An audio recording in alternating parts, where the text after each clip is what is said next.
Assalamualaikum warahmatullahi wabarakatuh. Bertemu kita dalam channel Cikgu Zuliha. Untuk kali ini, saya akan membicarakan tentang penulisan karangan bahagian pendahuluan siri 1. Sila ambil perhatian. Moga anak-anak pelajar dapat memanfaatkan apa yang saya berikan ini. Langkah pertama dalam penghasilan sesebuah karangan, kita pastikan dahulu soalan pilihan kita untuk kita menjawab sesuatu penulisan. Langkah pertama, baca soalan dengan teliti, perkataan demi perkataan, perasa demi perasa. Pastikan soalan tersebut adalah penulisan karangan respon terhad atau respon terbuka. Contoh satu soalan. Kegiatan vandalisme semakin menjadi-jadi di Malaysia kini. Pada pendapat anda, jelaskan usaha-usaha untuk mengatasi masalah ini daripada berleluasa di negara ini. Berdasarkan soalan ini, anda boleh lakukan langkah yang kedua, iaitu mencari tugasan, tema, penyataan soalan, format. Ada format ataupun tiada format. Okey, sebagai contoh soalan tersebut, temanya ialah kegiatan vandalisme. Tugasan, usaha-usaha mengatasinya. Penyataan soalan, huraikan pendapat dan tiada berformat. Seterusnya, kita perlu membuat rangka penulisan yang mempunyai pendahuluan, isi dan penutup. Pada kali ini, saya akan membicarakan penulisan pendahuluan sahaja. Okey, pendahuluan dicadangkan dalam perenggan pertama mempunyai 5 atau 6 ayat. Ayat-ayat yang dicadangkan ialah ayat pertama, perasa menarik dan tema. Ayat yang kedua, huraian tema, baik atau buruk dijelaskan. Ayat yang ketiga, kaitkan dengan isu semasa tema tersebut. Ayat yang keempat, ayat persoalan. Dan ayat yang kelima, ayat arah ataupun ayat rangsangan soalan. Okey, baiklah. Kita teliti ayat 1 sehingga ayat 5. Ayat pertama, cadangannya kita menggunakan perasa menarik. Contoh yang saya berikan di sini, Malaysia pada ambang 2020 menyaksikan pembangunan begitu pesat, namun kita dikejutkan dengan isu yang menjadi tema dalam soalan tersebut. Contoh tadi, isu vandalisme. Ataupun kita boleh memulakan soalan kita sebagai pendahuluan tadi. Kita tengok maksud vandalisme dengan perasa menariknya. Terminologi vandalisme boleh didefinisikan sebagai perbuatan mencongting atau menajijahkan kerosakan pada harta benda awam.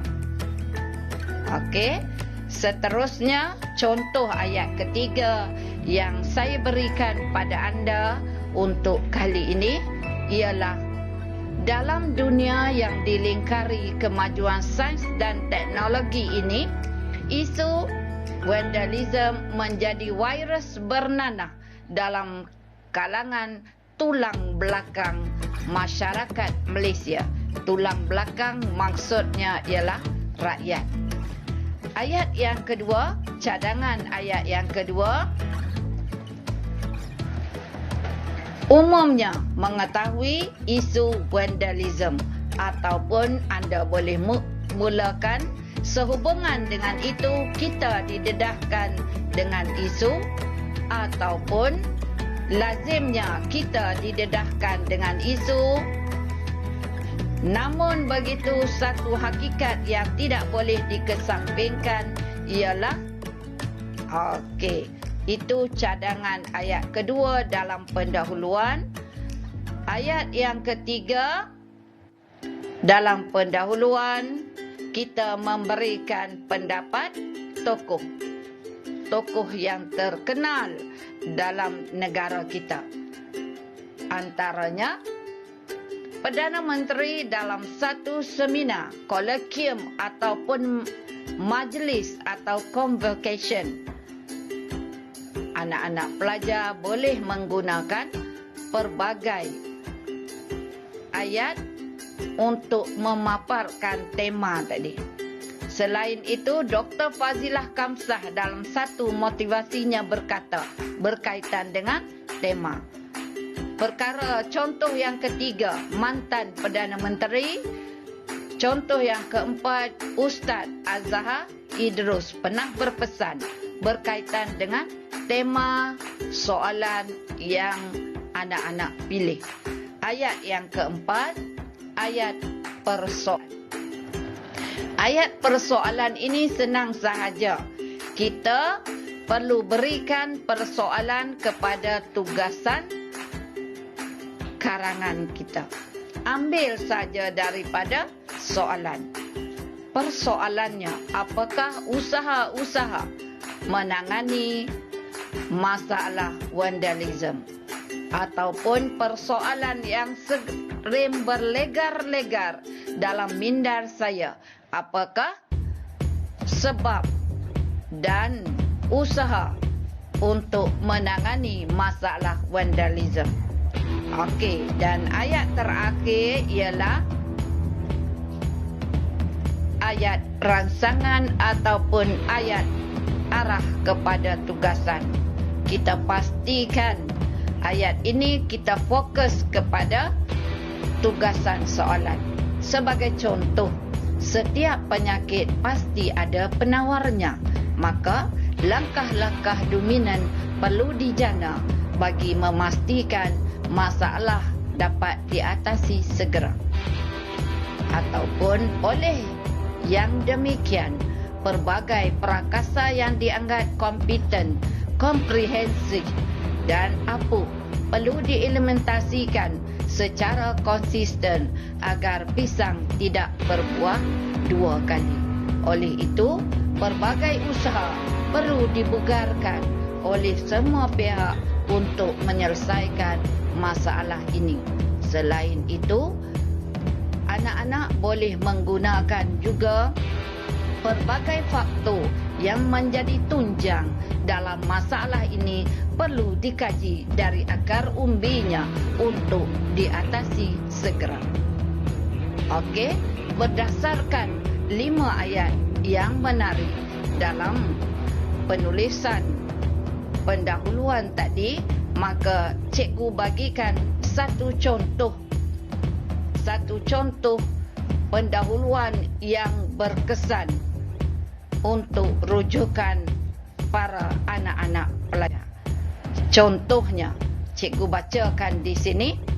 Terminologi gejala vandalisme boleh didefinisikan sebagai perbuatan mencongting atau menatijahkan kerosakan pada harta benda awam.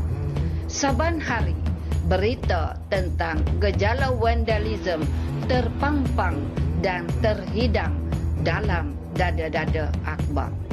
Mantan Perdana Menteri Datuk Seri Najib bin Tun Abdul Razak mengatakan bahawa gejala vandalisme semakin menjadi-jadi sejak akhir-akhir ini. Apakah usaha yang wajar menangani masalah ini daripada terus membelenggu masyarakat kita? Oleh yang demikian, pelbagai prakasa yang dianggap kompeten, komprehensif dan ampuh perlu diimplementasikan secara konsisten agar pisang tidak berbuah dua kali. Ini adalah antara satu contoh pendahuluan menarik dalam penulisan karangan sebagai rujukan untuk anak-anak pelajar memanfaatkannya semasa menulis sesebuah karangan. Sebenarnya pendahuluan ini mempunyai pelbagai jenis. Sudah pasti anak-anak sudah belajar dengan guru masing-masing.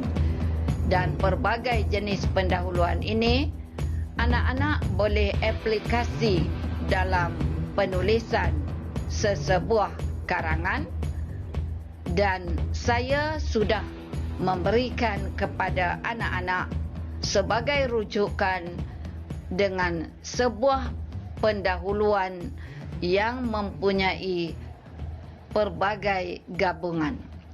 Oleh itu, sebagai pengukuhan berdasarkan soalan yang sama, anda boleh menghasilkan sebuah pendahuluan yang lebih menarik dengan mempergunakan pelbagai jenis ayat. Selamat mencoba. Moga kita akan jumpa lagi dalam siri yang seterusnya bersama Cikgu Zuliha. Siri 2, penulisan isi karangan yang berkesan dan cemerlang. Sekiranya bahan saya ini memberi manfaat kepada guru-guru dan anak-anak pelajar, sila like, komen, share dan subscribe channel Cikgu Zuliha. Terima kasih. Bahasa cemerlang pelajar gemilang. Jumpa lagi.